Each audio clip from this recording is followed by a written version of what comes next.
Hari ini kita nak demo macam mana kita nak sedut pendarahan dalam otak disebabkan oleh stroke ataupun disebabkan oleh kecederaan otak pun boleh. So, dalam keadaan kecemasan, kita kena buka kepala dengan cepat, rujuk pada video sebelum ni. Bila kita dah buka tengkorak tu, kita dah tengok kawasan otak dan kita akan masukkan satu tube halus macam ni dan target kawasan pendarahan yang kita nak keluarkan. Jadi lubang yang kita buat adalah sebesar lubang ini saja yang boleh masuk tube saja. Kita tak perlu buka yang besar ni.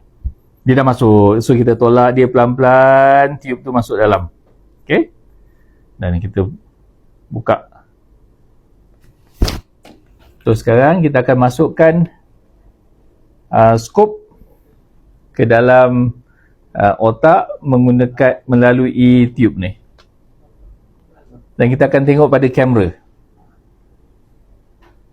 Tengok pada kamera. Okey, dan kita cari pendarahan tersebut.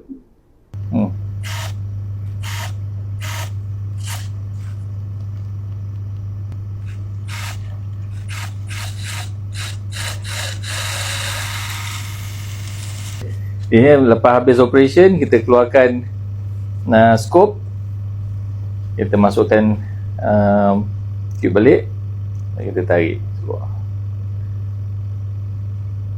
Dan otak tu dia nampak dia bertaut kembali dengan normal habis operation. Otak tak perlu jahit, otak tu dia akan cantum balik dan dia akan baik sendiri.